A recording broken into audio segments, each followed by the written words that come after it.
Hello and welcome back to our RSA Conference 2023. We're broadcasting live here all week long. We just finished an amazing conversation with Heather Mahalik, and I'm so excited to be joined by Rob Lee. Welcome, my brother. How you doing? Hi, how are you? I didn't realize we're live. Right? We are live. There are people watching us right now. There are people watching us across YouTube, three people, LinkedIn, Twitter, quite a number. I have no idea. There's a lot of people. There are a lot of people. Right. And there are a lot of people that will be dropping comments from all over the globe. Do me a favor, if you're not part of our SANS community, hop over to sans.org/join or scan the QR code on the screen right now and make sure you're part of all that's happening at SANS Institute. Listen, Rob Lee, if you don't know yet, you should. He's the Chief Curriculum Director and Faculty Lead here at SANS Institute. Somebody I value tremendously in my own journey at SANS and feel like, has helped to position me for where I sit right now. And I also consider him a dear friend, whether he does or not. But I know he does. Definitely. But Rob, as you're here at RSA Conference 2023, right? Like, what's been your takeaway so far? It's just the sheer amount of people, camaraderie, love of this business that we're in, trying to make a difference.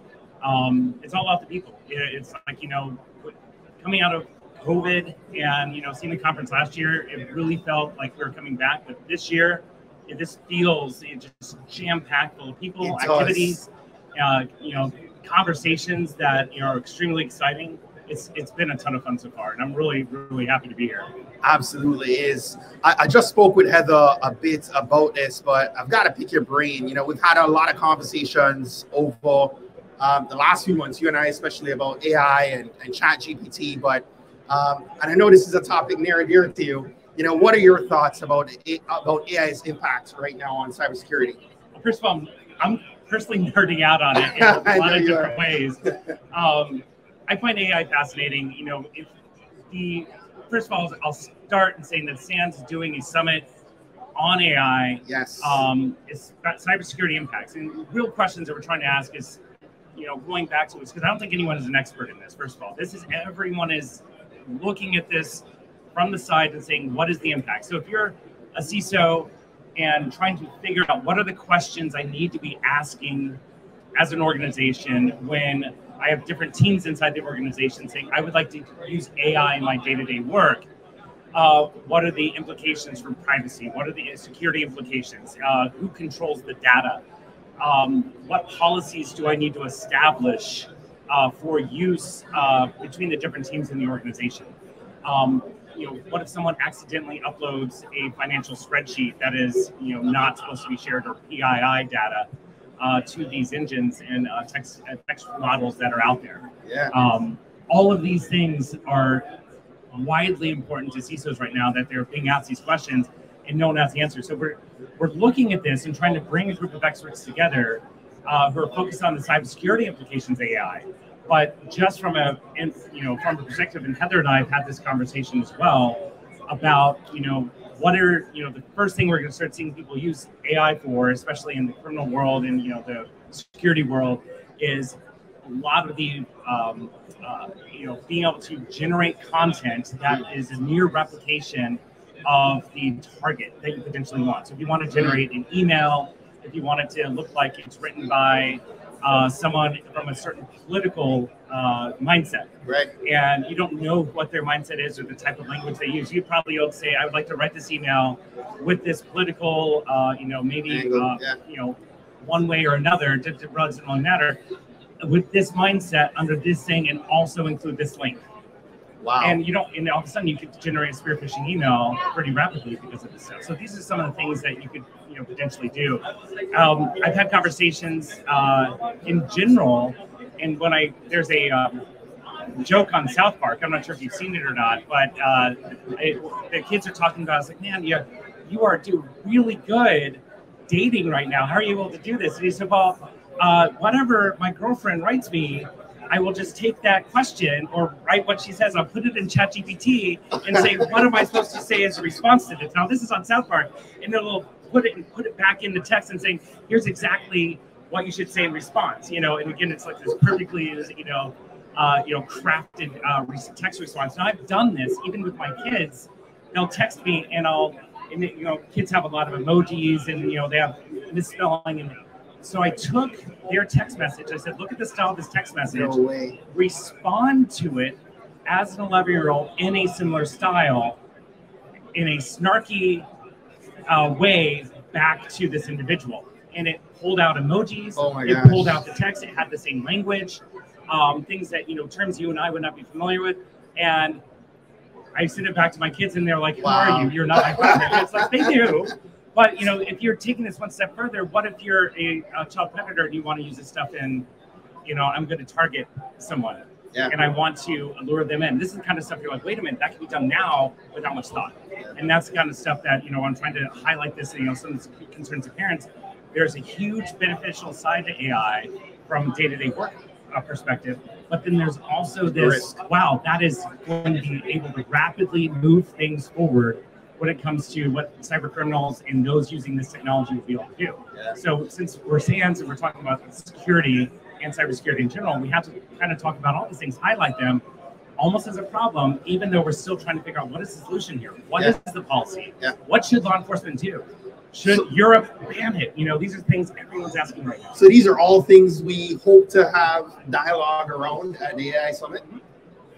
Tell me one more time. Do you recall the exact dates? Yes, the summit is on May 31st. The registration is online at SANS right now.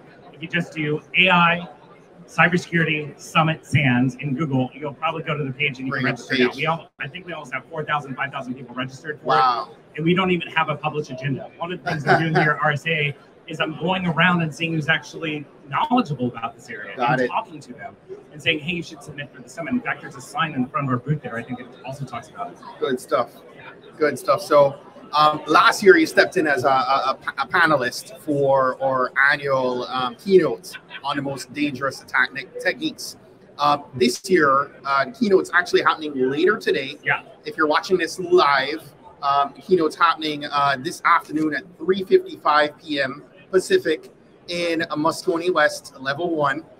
Make sure if you're here at the show, come out to that keynote. If not, the show is live streaming that keynote. You definitely do not want to miss that. But Rob, what are you expecting to see come out of that presentation? And do you think the attack techniques will look a lot different than last year? Well, that's a great question. The answer is, and I helped nudge the team here a little bit. I said, listen, there's a lot of questions around AI. And I said, put your hats on. At least some of the talks should focus in on the art of the possible. It's like, what are the AI implications when it comes to vulnerability research, to spear phishing? And so there's a lot of folks on the offensive side that said, okay, where could this be? If you had full access to all this, all the GPUs out there, you need to potentially start doing some of this stuff even in private. So it's not even public what you're doing. Vulnerability research, exploit development, code development, creating fake businesses, websites that look, near identical to the ones that you're copying to give them your username and password. All these things are definitely possibilities. On the defensive side, the same thing. How can we use this for analytics? How do we potentially look at people in the security operations center and saying something that takes 4 hours of correlation to do, could we potentially create a AI information, pulling that information in, doing the correlation, be able to do much more rapid detection of events as a result of that. So these are some of the topics I'm nudging the teams like think about, but come in there, do the mic drop, come in and push that line. And in addition to that, we have Ed and Dr. Johannes, Ulrich, who's going to be talking, and Katie Nichols. All of them always are updating their stuff. And one of the presentations I saw even yesterday was it's the same techniques, but it's even more just living off the land and just using what's existing there in a scrappy fight. But all you have to do is get initial access, and that's where something like AI and the automatic creation of emails just makes it almost too easy in some cases. Wow. So I'm going to shift gears in a second. For those of you who were tuned in while we were talking with Heather, we're going to be doing a giveaway in a few short minutes. I'm going to encourage you to go ahead right now, drop hashtag Sans live stream in the chat. That's hashtag Sans live stream in the chat to be entered for a $40 gift card to our sansgear.com store. Listen. Wait, what? Yeah, we're giving away some merch. Giving away some merch? Giving away some Sans merch. I'm giving away some merch. Yeah. That's an inside joke. I'm the one who put up sansgear.com initially. I'm apparently the one still with the credit card on the back end of that site, aren't I? I don't know, Rob. Maybe you can use ChatGPT to get your way out of that. Generate credit card number every place. So I love this LinkedIn comment, using AI to defend against AI. So shifting gears, you've always even listening to you right now, you've always seemed to have a finger on the pulse of kind of where things are moving, right? And what's happening in the industry. What else beyond AI is dominating your attention, right now? What's top of mind in cyber for you? So I'm going to make this ultra personal right now. Yeah. So I'm looking at my I have 11-year-old twins, and boy and girl, Connor and Eliana, amazing kids, and they're starting to ask questions like, what do I want to be when I grow up? And as a parent, you're looking, it's like, hey, I have 7 more years, until they go to college. So the question I have now is like, when you're looking at education, and especially when, what is the job someone's going to have? Is the 4-year university? That's where I was going before you even said it. I'm like, do they go to college? Do they go to college? Or, very similar to the military, you go out and learn a trade, a craft. Is this something, especially in cybersecurity, that there's a lot of folks that are out there that, and I'm not saying 4-year degrees are not worth it. They're 100% worth it across the board. But when you're looking at the investment of time and getting someone out the door and saying, could you potentially train someone who is knowledgeable and has the knack for thinking with technology in cybersecurity? This is why a lot of the high school programs exist that we work with the SANS, US Cyber Start, the National Cyber Challenge. All of these things kind of groom these kids, but one of those kids asked me the question, what if I just took 5 or 6 SANS courses, got a certificate, would I be able to then apply for my entry-level job? The answer is yes. A lot of those in human resources right now are not even looking at degree programs. They're looking at certifications and skill set and capability and capacity to learn. If you have that mix and you already have provable skills through certification, it is in many cases more valuable to these organizations trying to get those entry level positions, which are incredibly hard to fill. Right. With someone who's saying, hey, listen, I'll take that 60, 70K entry level job just with 4 or 5 certifications, no undergrad degree, get that first job. Where do you think they're going to be in 2 to 3 years?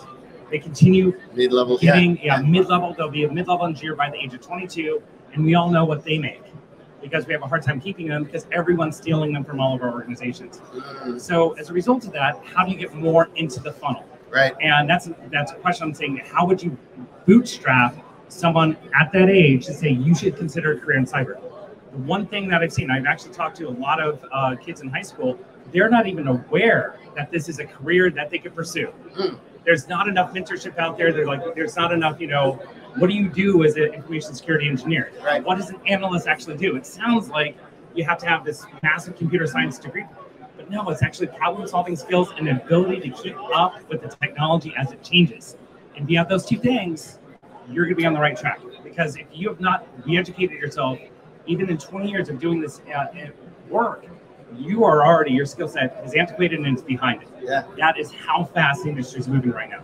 As you say that, I almost envisioned, you talked earlier about leveraging ChatGPT to write the language to respond to. And immediately my head is like, could AI solve the language barrier, right? As a podcaster, I have a vision for my content serving a college-age kid. Oh, yeah. I'm a mid-40s adult, right? Like that, I don't speak their language. Yeah. And so they don't consume my content, but what could AI do to help bridge that gap?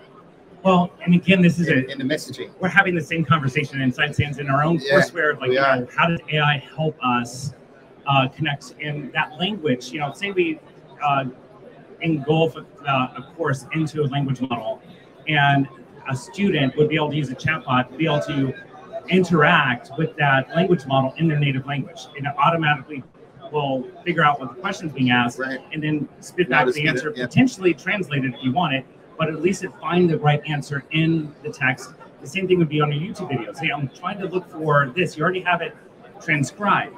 You are pulling all that into even a simple chatbot and saying, I'm looking for this. Here are the 3 videos you now need to watch. This topic is covered. You don't, and it will go to the exact timestamp. Then you can say, press play, and it'll boot right there. And here's where you immediately talk about this. No more having to figure it out of, trying to get to the right position or go to this timestamp and then press play. These are small things when we start talking about this. What if we take a video and you have an example that's talked about that in video that is 2 to 3 years old? What if you have the AI on the back end will then change the example to something that happened last week based off of I want to change my example that we're talking about because ransomware doesn't really change. Just who got attacked last week? How much did they pay? That could honestly be updated information. The latest attack shows while you're watching the video. That's the kind of stuff that would be able to have content update itself with AI helping pull in the more recent relevant content and applying it on top of the layer that we're already presenting. So there's a lot of potentials that are out there, and we haven't even really geeked out about this. And we need to have a couple breaks, maybe. I feel it coming. What can we do? So listen, I want to actually ask another question, but I'm going to throw up a poll real quick. I'd love to get everyone watching online to engage with this poll. To do so, simply hop over to slido.com and type in that code or scan the QR code. Question is, what cybersecurity topics are top of mind for you right now? Rob talked a little bit about where his headspace is. We'd love to get your input. When you talk about my headspace, and I'm sorry, everyone, that's a large headspace. There's a large headspace there. You could be talking about that for a couple more minutes. No, we can't. We have time. What else is circulating in that mind of yours? Well, this is where I'm really interested in seeing what folks in the industry also are concerned about. Obviously, I do think from where's the industry going? Walk around RSA in particular. Every time I go through here, you have what are the vendors currently chasing? It's like, the buzz we're chasing. And this year it feels a little bit different because it's almost like there's not a new number. AI is, but it's not. No one has solutions for it yet. No one has. We're talking about it, but there's really nothing that is substantially changed. Cloud is still big. We have a lot of folks out there dealing with the software as a service and how to protect the data in it. Organizations, small, medium-sized businesses, and how to protect themselves. Cyber insurance is top of mind for a lot of CISOs right now. And these are not technology solutions. They are risk aversion solutions to be able to say, what should I invest in? People, a vendor of clients, or should I just say, go insurance and I'll just have them pay for it when I get hacked? If you're a CISO, if you're an organization, or you're potentially trying to answer a lot of these questions, and I'm trying to everyone, it's like, oh, that's what I know I should put in. I'm a little bit worried. It's because I'm interested in seeing what they have to say. But this is some of the things that you start seeing a lot of people have debates about. Is should I just insure and just say not do the investment and have to manage a team? Or now we have Google out there and Microsoft says, we have your security team already embedded in our cloud solution. Right. So if you do get compromised, we'll come in and do the response for you. I mean, these are some of the things that, as an industry, you're kind of watching from the side and seeing where is it really going to go. So I had a couple of responses coming through. Malware, international AI, zero trust, OT models. Yep. So story time. Many of you know you as the godfather of default. Tell us a little bit about that nickname and where that came from. That's a great question. This is not a name that I chose for myself. Every time you even say it, I'm like, yeah, it's because I like getting on stage. It's nothing to do about ego. It's actually like being impactful to individuals. I like teaching. I like the difference that we make with hands.